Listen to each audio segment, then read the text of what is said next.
Merci beaucoup. Yasolo bandeko balandi radio télévision kimbangiste bana pasi mo kimbangu mbote na bino banso besika bozwami na mokolo yalelo.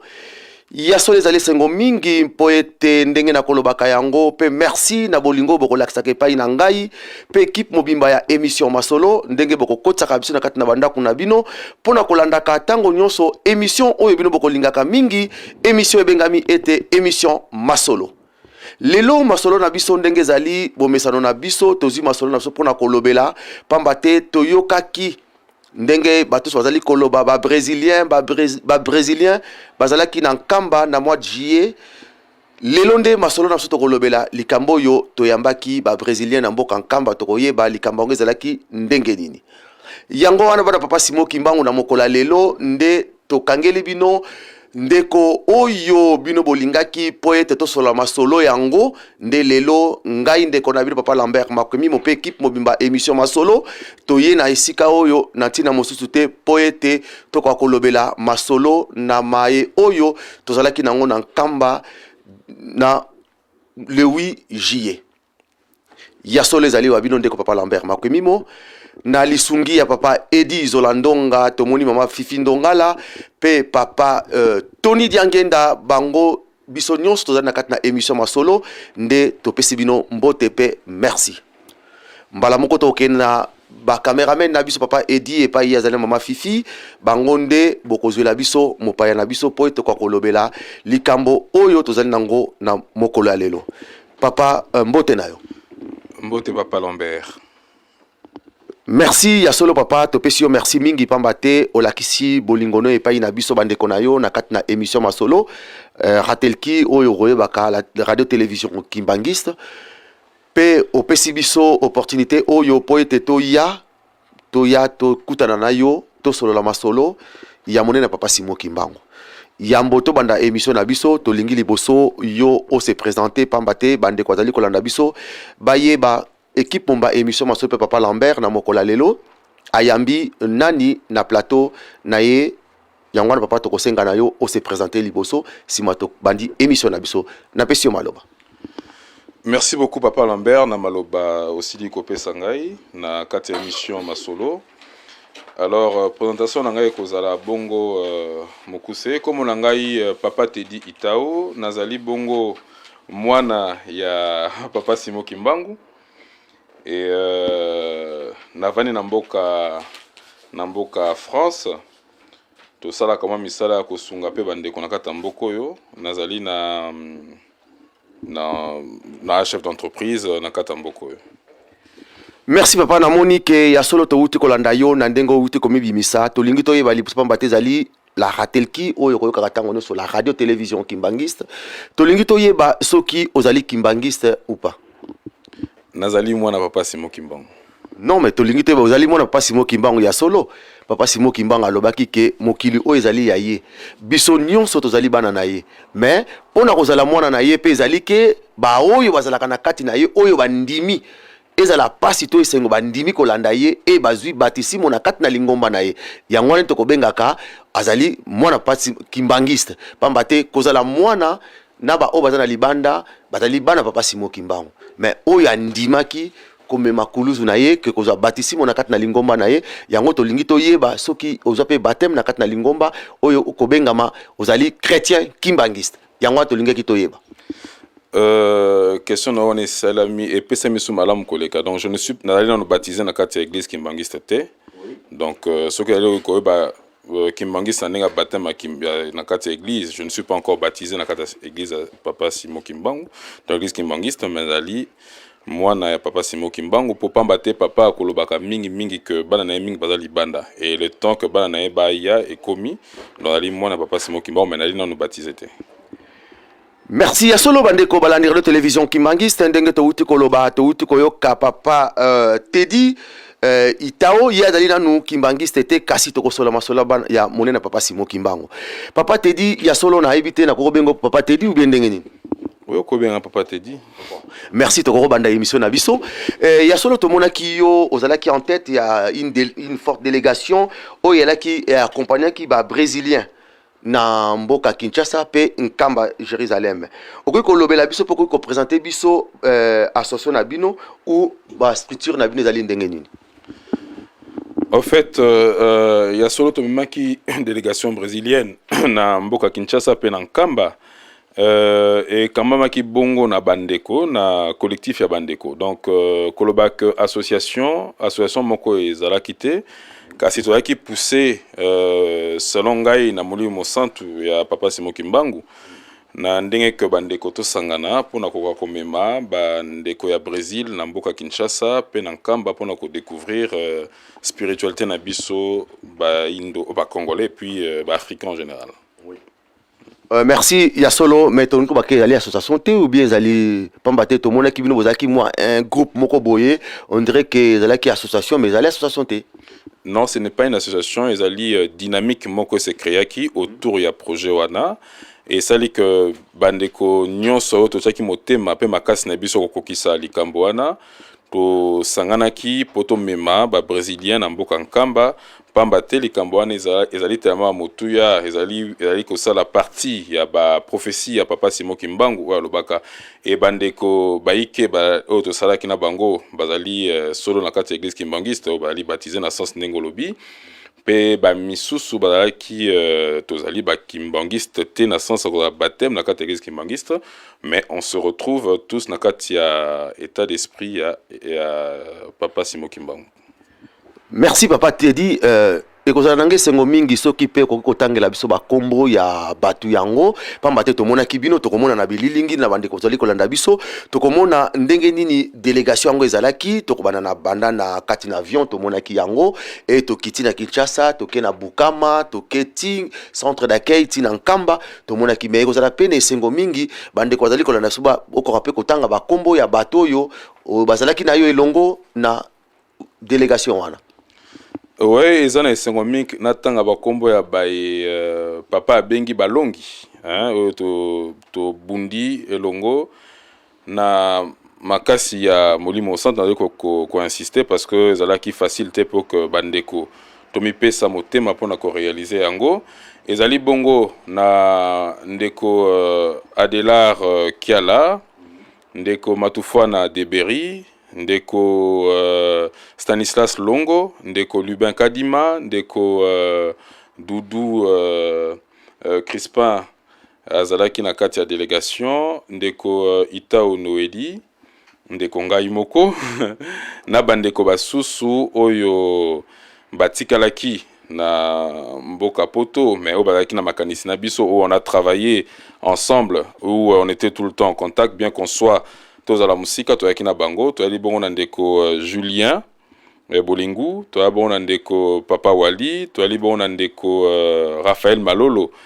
oyo batikalaki koto yo ko soutenir biso na esika tozalaki pe na ndeko da bandeko msusu nyonso to bando travailler na bango ensemble na projet oyo. Merci à solo bandeko balani radio télévision Kimbangiste ko continuer malembe na katna émission na biso papa te dit il y a solo tolingi to tuna mais l'idée oyo ya ko faire venir ba brésilienne na RDC et puis na Nkamba comment bosala ki pote boko ko réussir kolobela bango likambo na Nkamba et surtout spécialement likamba papa Simon Kimbangu on est allé solo makasi ya likambu wana likanisi ya kolobela ba brésilien kombo ya papa Simon Kimbangu pe ko faire découvrir bango église kimbangiste et ya kibongo na conférence moko tozalaka nango na Brésil na Salvador de Bahia on était parti nande konabiso Stanislas Longo qui est élevé ambassadeur pour la paix et ba invitaka na conférence moko oyo sangisaki baindo nyonso ya diaspora africaine na monde et tango tokomi kuna tokutani na bandeko oyo ba brésilien ba batelaka culture Congo avec K dans le Congo ya et bango kuna comme baebi mingi mama Kimpavita oyo la kaka boye ya papa Simon Kimbangu. Et tant baye koyebaka tozalaki Congolais, ils étaient très intéressés. C'est pele makasi po pona Brésilien mingi ya Indo, bango bamona ke origine na bango ezali bongo mingi na Congo. Et na lisolo ena tobandi kobeta nde totangaka kombo ya papa Simon Kimbangu tango bango batenga so komba mama Kimpavita. Na yango bazalaki na esongo makasi que un jour baya baluka ko découvrir pe esika racine na bango ezali parce que pona bango racine na bango ezali bongo na Congo démocratique to na Congo ya ka o esangisi Angola, Brazza pe Congo Kinshasa. Et na likanisi wana nde tosangana kina bandeko pona koluka kotala boni to recuit ko sangisa makanisi na biso pe makasi na biso ya kokisa posa na bango. Et puis mbala moko tant tomoni que bango ba kanisi ba pesi posa na bango que baya ko découvrir papa Simon Kimbangu par rapport pe à makomi po ekomama ba professeur papa Simon Kimbangu na oyo aloba que bana na mingi bazali banda bakozonga ka bongo na mboka. On a eu à travailler dans sens wana pour que le baya kokoma na Kinshasa na Nkamba.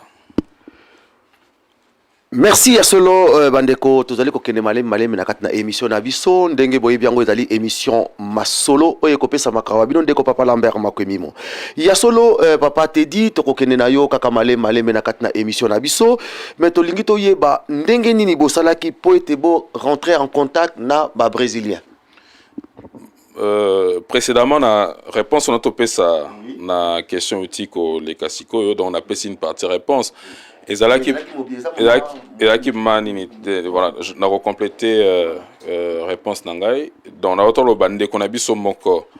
azalaki élevé na niveau ya ambassadeur pour la paix dans le cadre il y a misala naye en tant qu'ambassadeur pour la paix Stanislas Longo, monsieur Stanislas Longo ambassadeur pour la paix yenda azwaka invitation ya ko répondre na conférence etalaki Baindo na Brésil nde tokendaka na lisolo na ba échange tolai ko sana bandeko na Brésil nde makanisi yaki ko botama pona koluka ko mema bandeko ya Brésil na Congo ba ko découvrir source na bango ba ko découvrir spiritualité na bango ba ko découvrir origine na bango. Merci bandeko tozako kene toujours na kati na émission na biso ndenge tomoni papa Edi na mama Fifi bazali na sima na biso po yete bangonde bazali ko basimbeli biso biloko ezali ko sala po yete bino na kati na bandako na bino boko komona biso papa Teddy tozali na motuna musu tozako kende malembe tolingi toyeba comment ndenge nini bosalaki po yete bo coordonner depuis Paris la prise en charge des Brésiliens na équipe d'accueil na Nkamba. Ezalaki facilité, ezalaki bongo pasi, mais toko senga d'ailleurs na bandeko no sobala na biso ya église kimbangiste. Ça c'est un message que nazo lancé na bandeko pour dire que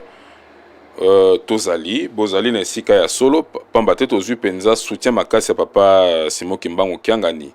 Molimo Santu pambate ko coordonner likambo oyo ezalaki facilité tokuta na bakoko so ebele na makanisi mosusu neti kaka kotika likambo ngo po ezalaki facilité na niveau de jetali makamba mbongo tozalaki des fois à un moment donné bloqué kasi comme on était tout le temps en contact na papa Simon Kimbangu achaki biso solo na losambo pour tout kokisa likambo oyo alors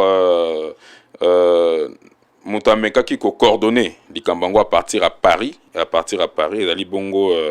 ngai na bandeko oyo to travailler ki na bango papa Kiala papa Matufwana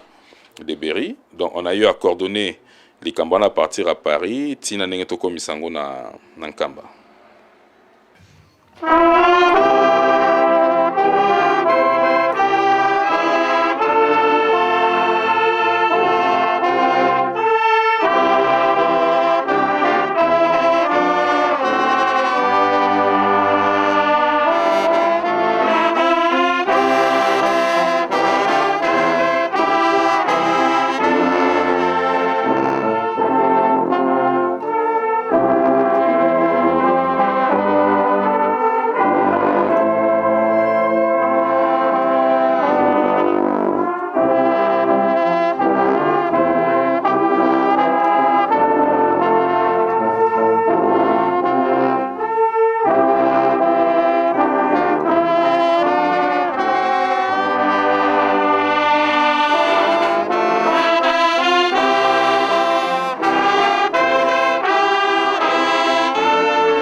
Merci bandeko balandira télévision Kimbangiste ndenge tozali kolanda émission na biso pe ndeko na biso to yamina mokola lelo papa Teddy ya solo na bandeko na ye nyonso o bazali na sima bazali kolanda biso soki totali kuna papa Julien Bolengu totali papa Deberi Matufwana papa Wali Diatantu Malolo Raphaël Adela Rakiala Tokeina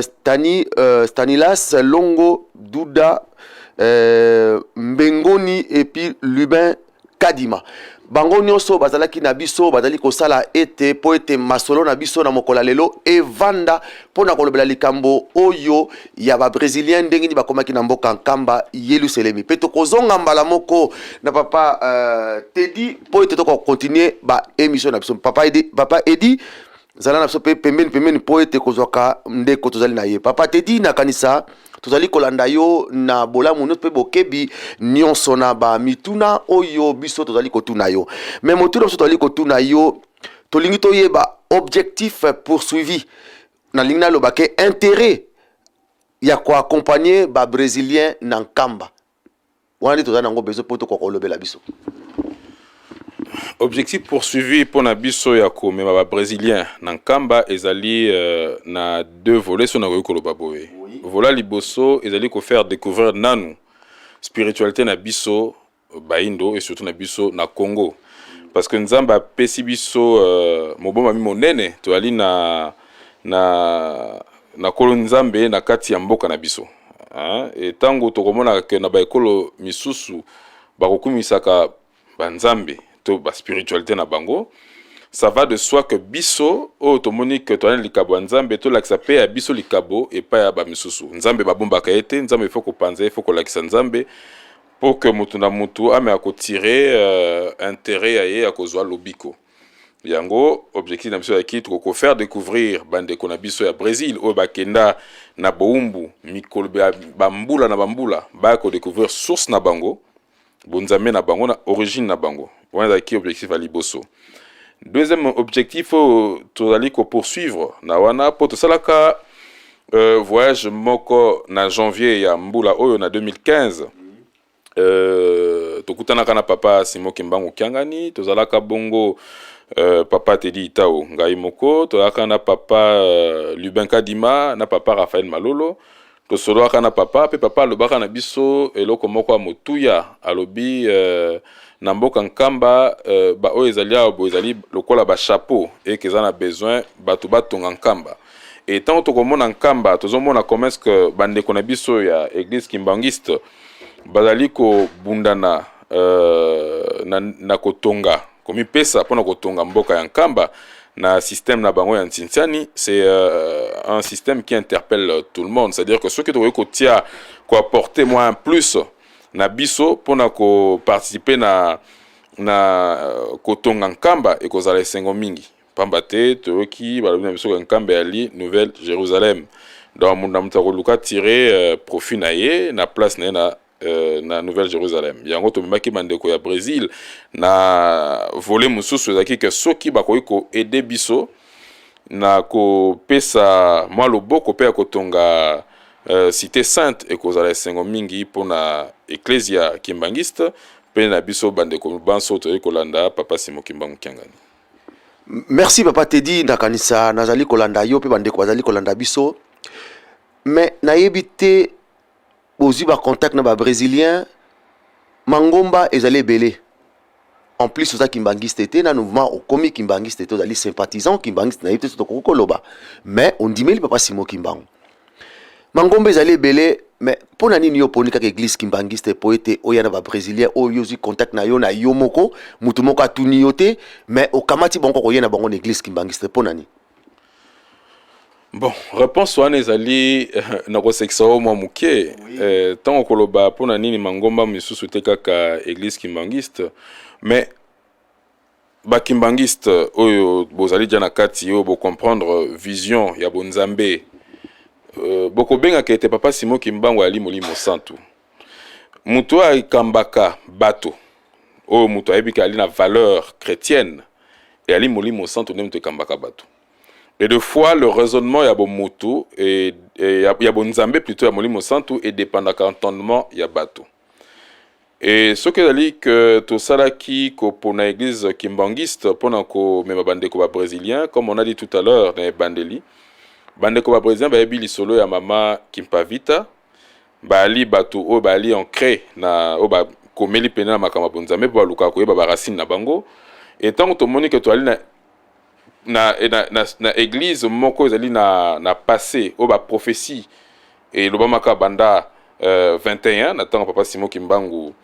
na 21 alobaka yango tozoma makambo mingi mingi ezali kosalema, c'est-à-dire que on n'a même pas besoin de chercher escani ni bosolo ezali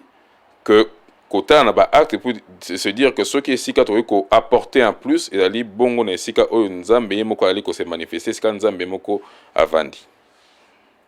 Merci. Merci papa Teddy. Tozali kokende mingi na kati na émission na tozali ko continuer émission na tozali totelema kaka na mituna wana. Yo ozali kimbangiste te papa Simon Kimbangu kiangani oyebi yepete ozo komona ndengo ozo komona ondimi foi ya bakimbangiste oyo balobi ke papa Simon Kimbangu azali molimo mosantu yo po ye okoti na kati ya rythme wana est-ce que yo pe ondimi ke papa Simon Kimbangu azali molimo mosantu mais eloko nini okoki koloba na biso pe okoki koloba na balandi bazali kolanda biso ke olakisa biso ke ya solo papa Simon Kimbangu kiangani c'est lui le Saint-Esprit pambata yali 100% homme 100% Dieu okoki ko démontrer biso moke na likambo wana oyo yo pona yo papa Teddy Itao yo moni olo banabiso. Bon, na likambo wana na koloba boye omoni na tango na Yesu Kristo mwana nzambe Yesu na bayuda a se présenta ki pe lokola mwana nzambe et en même temps nzambe et albaki yo amoninga ya moni tata na epa papa Simon Kimbangu kiangani tango twali komona po muto na valeur chrétienne à comprendre que tant ba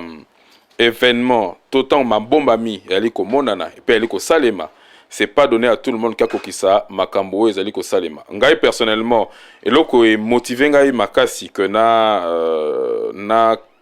ndima yango ezali bandeko ba sambela ko to zali na le sambo to yebi to loba ke bandoto miso ya bandoto te bandoto miso ya ba vision. Tant aux hommes menés projet oyo à un moment donné toi qui n'a ko tout na ba difficulté belé hein na ma itali makaba mbongo na tant mososo bandeko baike ba ki pe na bolembu ya koloba ke tozomona ndenge solution ko sala makambo te totika ngo evanda kasi na salaka ndoto moko to na kata mutuka na ngai papa Simon Kimbangu na pembe na ngai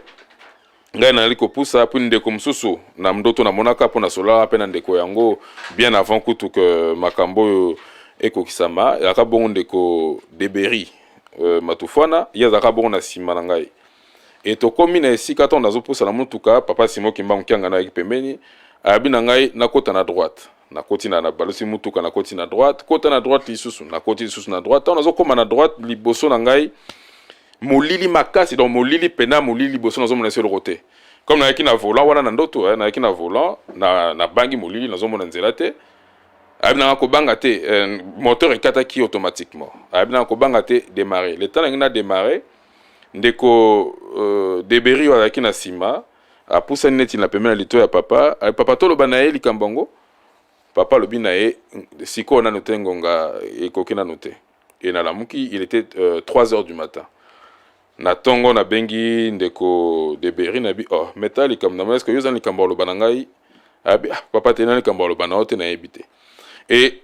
après il y a eu d'autres choses mais il s'est avéré que tant au baniko sala ko cheminer na mission oyo on était buté na ba difficulté et to aka lisusu na papa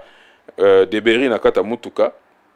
tozoluka ba solution et comme aki bon attend ko luka solution ya ba billet ya ba brésilien o ezaki komona na penza na pasi mingi po elikaki motuya makasi tant okeye tozo avancer tozo que na ba agence ba téléphone to benga cab à un moment donné to eba esi kamba osala te et toni ko benga to komona ba bimso ko mona na primuke les ndeko debere papa te dit tu te rappelles encore na ndoto moko lotaka ozalaka buté ou comme molili aux hommes escrocs qui étaient papa nous continuer foncer et en gros tozo foncer au monte que kokani kaka na likamundenge au monaki peut-être ka biso mi balé Et là, je me suis dit qu'il n'y a que le Saint-Esprit qui peut révéler des choses cachées. Hein? Et puis, Saint-Esprit, et à chaque fois, tu as dit que tu as mon anzela te, tu as dit que bandeko balale ko encadrer biso, benga papa, Paul Luka, tebiso pena lo sambo. Et natango ndenge mbongo ye ko mona na 5 jours pendant que papa n'a de quoi annoncer ango, tu as papa chaque fois chaque dimanche, na chaque lisanga azo ko annoncer que ba brésilien ba koya, mais tant azo annoncer biso koto ki na nous prêter. Même à 5 jours à voyage, même à 4 jours à voyage, tu as nous prêter. Mais il s'est fait que le montant autre qui n'a besoin pour que tout ça là bas billet bas brésilien et coca encore que na billet on avait des billets qui coûtaient excessivement cher na bande ko qui na billet bas première classe hein na msusuba donc ça coûtait excessivement cher et montant to qui et ben ko correspondre na montant où il fallait que ça là billet on est kokisama donc on ne peut que prendre ne serait-ce que cet exemple pour comprendre que il y a que l'Esprit Saint qui peut faire ça. Donc l'Esprit Saint on en est. Ce Rolandi, discours d'Angana na Katia Temple le 8 juillet, aux en réponse, non, j'avais dit ça clairement que Esprit Saint Ali Papa Simon Kimbangu Kiangani. Merci à Solo Bandeko balandira la télévision Kimbangi stendenge tokoloba kayango Papa Simon Kimbangu Kiangani azali Nzambe molimo mosantu mais Nzambe akozala kana orgueil te po ete akwa komila kisaka na batu ke ngai nazali Nzambe mais na bato yo bazali kolanda ye pe bao bazali pembeni na ye nde na makambo azali kosala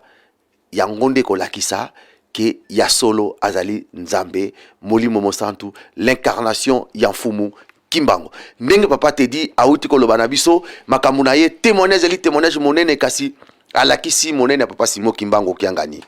papa te di tozoko ken toujours ndenge auti ko bimisela ngali susu discours na yo oyo lobaki yango wana motuna na ngai eyeboye comment évoluez-vous l'accueil de l'église kimbangiste en Kinshasa et discours oyo olobaki e nankamba et markaki batu l'esprit ya batu et quels sont vos sentiments et puis vos retours là-dessus. En tout cas ce qui coûte pour un sentiment ezali sentiment moko ya jo makasi et puis encore pour ça nazo ngaka lobi nankamba. Ah bon? Ouais. Pour même Kozon à Koyabo, c'était bon parce qu'on a d'autres obligations, mais c'est vrai qu'on a eu tous eu accueil moko kitoko makasi. Longonya mingi na bakimbangiste pour balakisa ki boni baebi koyamba bapaya. Il y a eu un très bon retour aussi na niveau ya ba brésilien. Mama Benedicta da Silva automama qui na délégation brésilienne. Ouais, les députés national à Sepelaki. Bon, mon écoute tellement que et Sengole Kala qui est tellement que mon qui accueille même na paroisse ya Bukama na Kinshasa bon qui boni a tangisa ki ma ya miso. Voilà, parce que elle était tellement émue, elle était tellement dans l'émotion, elle voyait comment est-ce que Ecclesia Kimbangiste et Zaliko pardon Zaliko ça ba fort ya kotonga mana ba makasi ya bandeko et na expérience na ye moko personnel à bombaki malobate pour à qui ça vraiment que avec une sango makasi titre comme Nankamba accueil Nankamba c'était vraiment émouvant et merci beaucoup na bandeko na ndenge bayambaki et puis merci beaucoup na papa Simon Kimbangu Kiangani parce que akoda ki ton na ye pona biso pona koyamba biso puis koyoka biso. Merci papa Tedi nakanisa pe ndenge oblimisi biso likamu na Nkamba. Bakimbangiste bakolobaka ke ezali Terre Sainte, Nouvelle Jérusalem. Pona yosko lobini. Je ne peux que emboîter papa eska ndako eska bayambi yo il faut que tambo na lokolo eska bayambi yo yango nde balukaka ko kundola mai o ebomami na se soki ozali na curiosité te soki olingi ko apprendre te oko découvrir pe ma bomami te makama malamu ebomamaka na se okomona makama malamu mpona ko découvrir yango ezwaka temps oyo ekoki kozwa mais po koma na esika oyo nzamba lingi okoma esengi ko na patience hein et découvrir aussi mais soki tolobi que papa Simon Kimbangu Kiangani ali molimo santu ali nzambe boni to kondima te esika ya vandi à la Terre Sainte. Donc je ne peux que kondima que ali Terre Sainte parce que tondimi que ali molimo santu tondimi que avandi wana donc ali esika est santu. Oui, mais papa te dit ozo kondima yango par la foi ou bien ozali kondima yango parce que ozo kosala na ndengo kendeki na batu wana balobi no ke papa te di ndima ke ezali terre sainte ndima ke papa Simon Kimbangu kenga nali molimo santu yo pe bon par tokol bango par Christ yo po ndimi ke ya solo makambo zo ko balange ou par la foi na kati na yo vraiment ozo kondima biloko nyonso na ndenge ozali ko lobananzi ezali par conviction personnelle et ezali mbali boso tena kene nkamba na kena nkamba na mois de janvier on a eu à parler avec papa Simon Kimbangu. C'était ma première fois na kene nkamba avec na janvier kaka ya mbula oyoyo. Et tant qu'on a besoin qui déjà là-bas même na bandeko to kena na bandeko Lubin Kadima ndeko Raphaël Malolo, j'avais déjà senti la spiritualité dans le lieu, hein? Donc ezali vraiment conviction personnelle.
Merci à solo bandeko balandika de télévision Kimbangiste ndenge tozali koloba yango tozali toujours na kati na émission masolo oyo ezali masolo monene papa Simon Kimbangu yango tozali koloba tango noso na ba oyo nyonso na mokola lelo bozali na libanda bokondimaka te ke papa Simon Kimbangu yo wana molimo mosantu soki totali na Jean 14 ye mokalobaki na biso yango ke na kotindela bino mosungi wana kakozala ndeke te nyama te eloko moko bo ezali moto pamba te nkolo Yesu Mesia azalaki mwana na Nzambe bato bandimaka ye te bato azali koloba na ye azalaki Jérémie azalaki Eli azalaki mais nkolo Yesu Messie esalaki ye mawa na ono azalaki kosala nde abengaki bayekoli na ye bazalaki bandeko na ye atuni bango mpo na bino nga nazali nani nde Pierre toyebi ke Pierre ayako kolimbolela ye alobi ke ya solo za mwana na Nzambe ozali Nzambe biso pe tozali koloba na bino na kati na mokili ke papa Simon Kimbangu kiangani ye wana Nzambe molimo mosantu ata bondimi te ezali nde bongo ekotikala bongo po ete ye nde Nzambe oyo akela mokili oyo nze molimo mosantu makambo na ye ezali komonana totali papa Tedi ake na nkamba e atémoigner yango azali komona andimi bongo oyo ezali banda ya solo papa Tedi tozali kokontinue kati na émission na biso tomoni ete tobandi kokende na mwa kokende na suka okoki kolobela biso ya solo kendeki na nkamba Jerusalemi na bandeko mais tokoki koyeba te olobela biso muke entretien na yo avec le chef spirituel ezalaki ndenge. L'entretien na chef spirituel il y a église Kimbangiste ezalaki très émouvant, ezalaki très poignant, ezalaki très riche. Bon, après il y a eu peut-être des choses qui sont certainement personnelles que je ne saurais pas divulguer là, mais ce qui est sûr, c'était vraiment très riche, avec beaucoup de sagesse, Azalaki Nango, avec beaucoup d'humilité et Nabonzambe Mingi. C'était très riche. Merci tozali ko continuer papa Tedi na kanisa oza na kati na émission masolo ezali obele masolo tamso komona ba mituneleke bele mais ali masolo ndenge tolobi yango masolo mususu te masolo ya Nzambe masolo mutata molimo ezali sengo mingi ndenge na tsoko kei na Bible okomona na Psaume 33 na 12 balobi na biso kuna kati na Bible esengo ezali na libota oyo bakozala na Nzambe kati na bango e libota yango ezali nde biso ngai na yo ndenge tozali awa ezali libota oyo eponama oyo Nzambe kolesa lobaka na bayeko alobi na kokamata likambo oyo bino bozali ko négliger na kotinda ngo na libota mosusu o libota mosusu bakotela ngo mbo libota ngo ezali nani ezali libota oyo ya ngai na yo Kimbangiste pamba te na tangu na kala tomonaki bana na Israël ezali kombo ya Jacob et yake elaka ya koko na biso Abraham nde kititi na bango kuna bakena bowumbu mais batosaki te balongoli yango eyepa na biso Bakimbangiste okotambola na mokili mobimba papa Tedi okomona église moko te na kati na mokili oyo bakoloba ke tato ya kotambusa bango azali Nzambe azati église moko te tokomonaka église Kimbangiste nde to témoigner na mokili ke oyo akozalaka le chef spirituel ye wana azalaka Nzambe molimo mosantu et papa Simon Kimbangu kiangani sa divinité il est le Saint-Esprit. Papa Tedi na kanisa touti kokende na yo tozo kokende na suka émission na biso motuna biso yali nini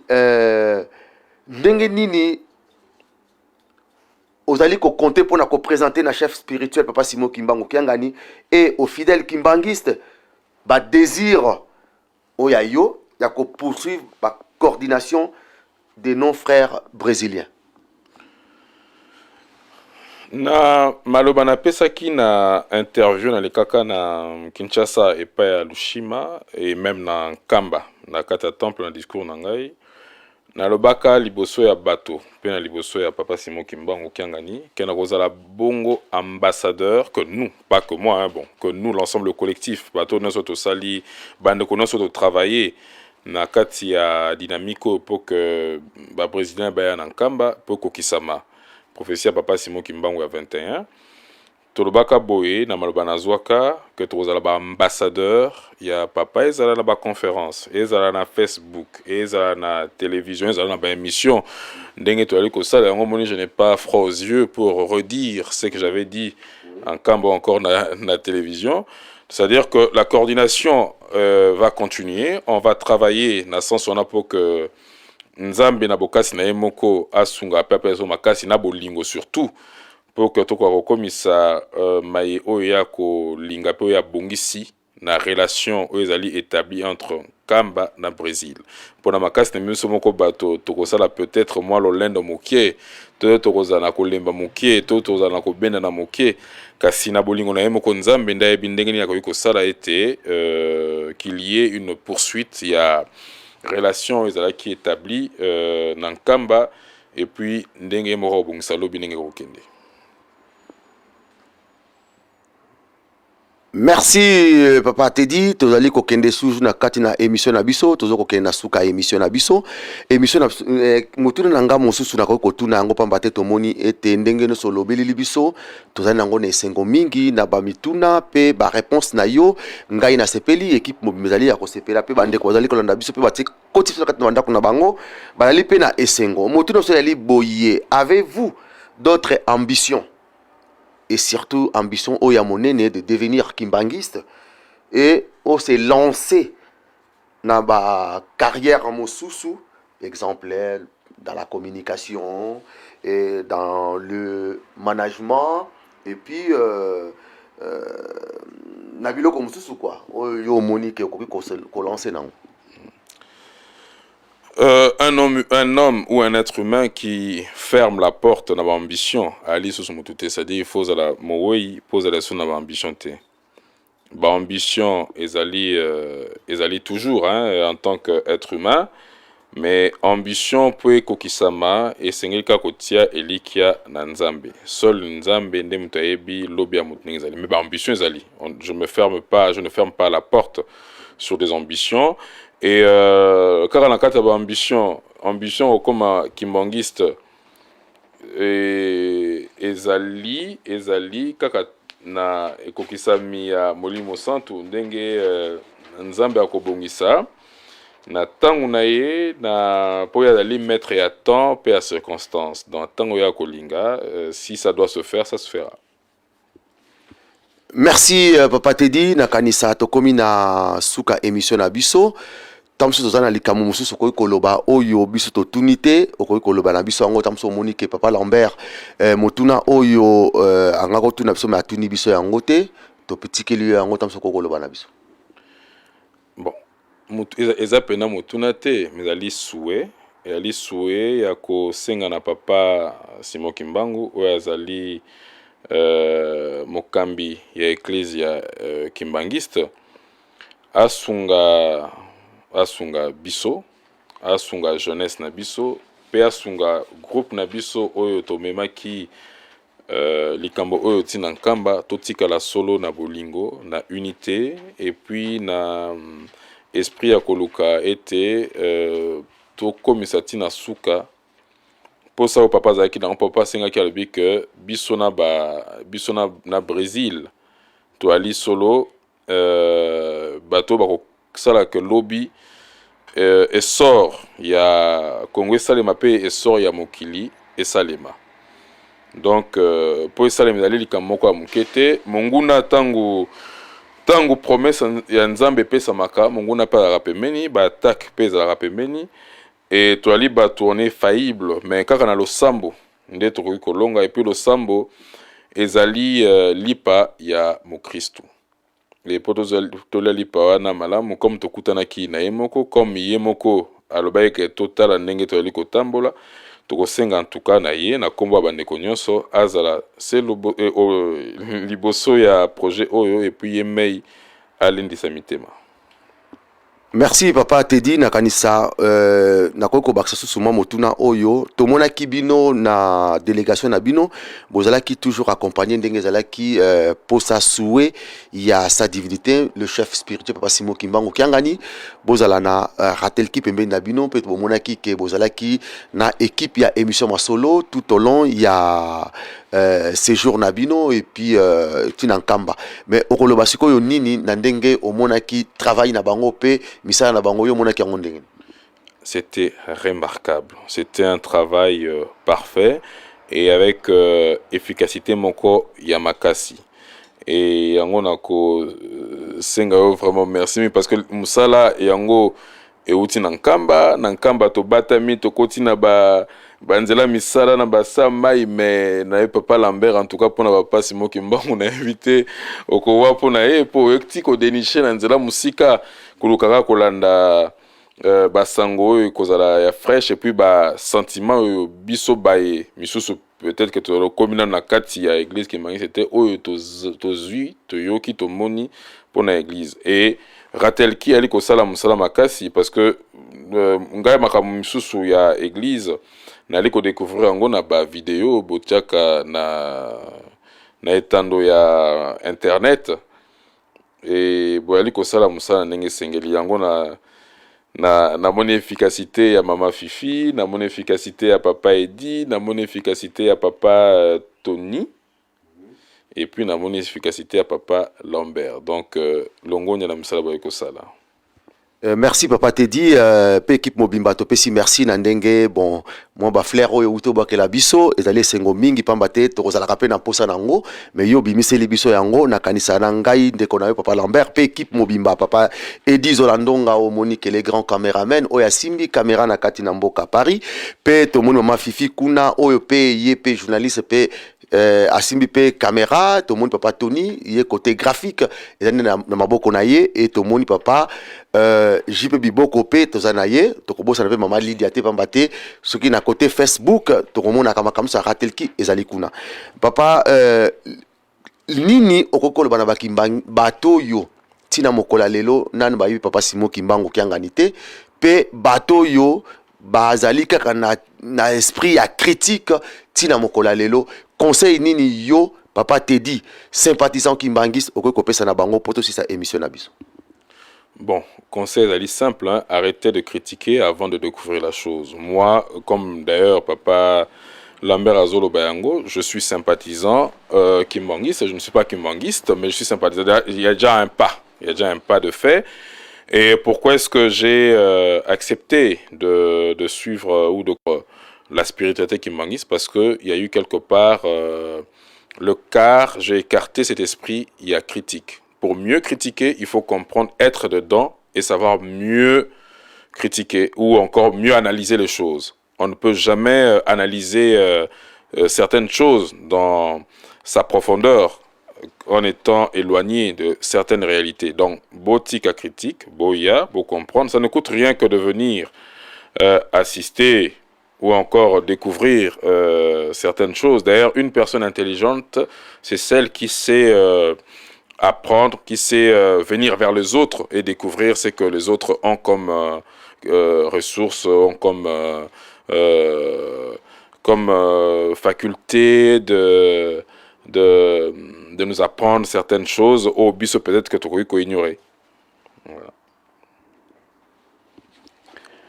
Merci à solo bande ko balane de radio télévision Kimbangi c'est comme na suka ya émission nabiso eloko ditoko bakisa ba manso mauti ko bama awa to uti ko landango na bokebi pe na kimia nyonso pe to pesi papa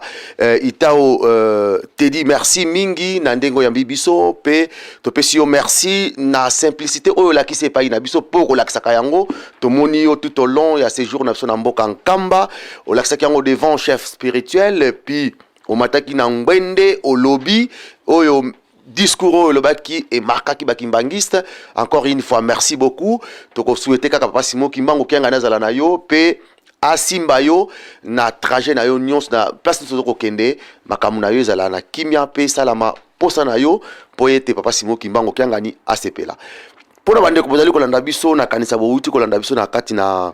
masolo na biso po motel yali masolo to moni sute loko toko koloba te toko remercier kaka bino mutu bokoti biso na kati na ndako na bino po toko kolanda émission oyo pe toko pesa merci na bandeko oyo papa Julien tozongeli yango susu papa Julien Bolengu papa Deberi Matufwana papa Wali Diatantu papa Malolo Raphaël papa Adelar Kiala papa Stanilas Longo papa Douda Mbengoni papa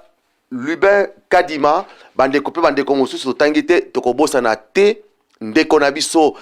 papa Mfumweto nkodi ya pamba te ndeko na biso sympathisant kimbangiste encore ndeko wana ye akotika ka biso te tango nusu tozali na ye ezala to wana nkamba akobenga ka papa Lambert ndenge nini émission masolezo leka ndenge nini vraiment Mfumweto nkodia pe mama na biso mama Sophia et mama Wivine Matu bakotika ka biso te tango nyonso lisalisi na bino na maloba côté de point de vue nyonso bozali ko aider biso vraiment to pesi bino merci beau continuer pe to sepela mingi papa Teddy soki pe bino pe bo pesi pe émission masolo maboko po ete to sala mosala pe papa Simo Kimbangu to ke liboso zala pe sengo mingi pona bande comme susu to pesi bino merci pe to pesi ndenge zalaki wa bino ndeko papa Lambert makwemi mon micro bino moko boyebi et yalaki na sima kuna basimbela ki biso caméra yemoko papa Eddie Zolandonga Mama Fifi Ndongala, papa Tony Diangenda, papa JP Biboko. Mais pour Namokola Lelo, nde équipe Mobimba, ya Ratelki, pe équipe Mobimba émission Masolo, te souhaiter nde konaso papa Eddie Zolandonga, mes condoléances pambate. Namokola tozali kosala émission Oyo, papa Eddie auti ko bungisa papa naye, Namboka Kinshasa, kasi na likambo ya Nzambe, ndenge ye moka auti koloba na biso ke, papa qui soloke la tika ki mokili oyo kasi papa Diangenda alobi ke soki soirée koki tokende na soirée papa edi asali yango tango koki papa atiki biso kasi tango na émission papa edi aye po ete tosala na kati tosala émission oyo nde biso bandeko na yo to souhaiter ba mes condoléances pe équipe Mobimba oyo ya bandeko papa Tedi na kanisa boyo ki yango pe biso nyonso to souhaiter papa edi ba mes condoléances. Pona mokola lelo to sukisi émission na biso wana nde botika la malamu to komi na mbala yasima. Merci.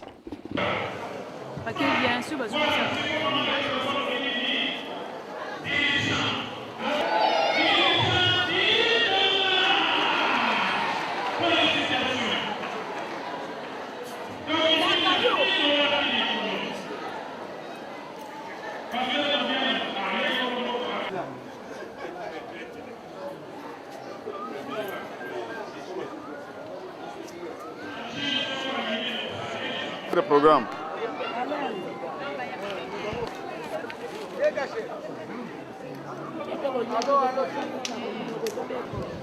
Bato balingi bayeba yo kombo na yo nani mama outi wa peto za wapi?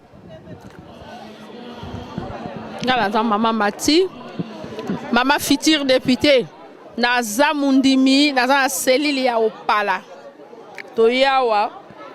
na bukama awa pona koyamba.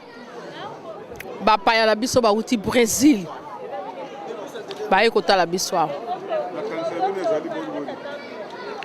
Makanisi na biso eza malamu etozana esengo makasi pona komona ke batu bazo uta musika. Bazo boma nzoto banda Brésil te ya kokoma wa eza tani. Me biso toza pembeni awa tozo kokate. Oyo bango bazo mona biso moko. Tozo mona yango te. Tozo mona te ke ya pasi.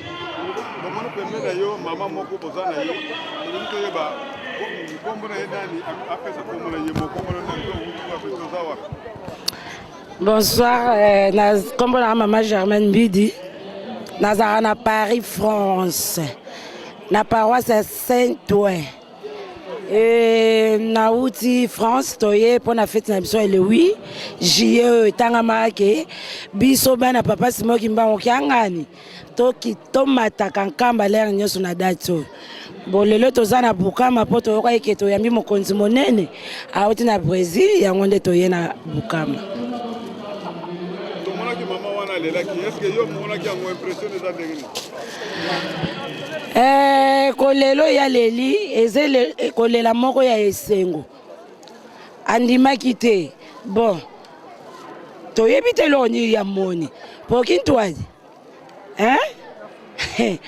papa simoki mbango kiangani azosala ya minene du azobimisa oyo ebombama bato bazoyeba te du tina Paris tozomona bato bazoya oyo papa simoki mbango azobimela vraiment musala papa ezomonana bato baza pembeni boya lingomba munene ya ngoyo papa simoki mbango kiangani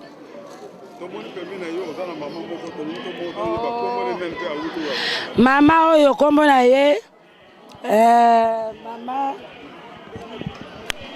mama Rosette Tende ye pe tozala ne na Paris na France botuna ye maloba mbatu ye paza maloba ebele.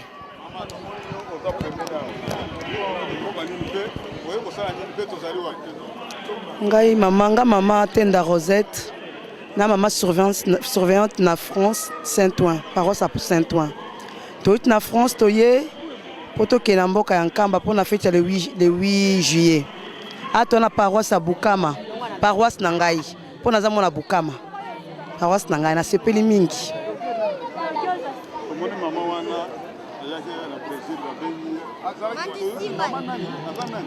Na habite na ki maman aza maman députée et puis ali maman aza conseiller présidentielle ouais maman présidente ouais tellement il bande la ndai va mingité kolela ngo mpe namoni te nayoki kaka me ta mosusu nazalaki libanda kolela wana me comme azalaki mpe azalaki perturbe amona bandimi ebele kwe esali plaisir na esengo komona bandima mpasi moki mbangu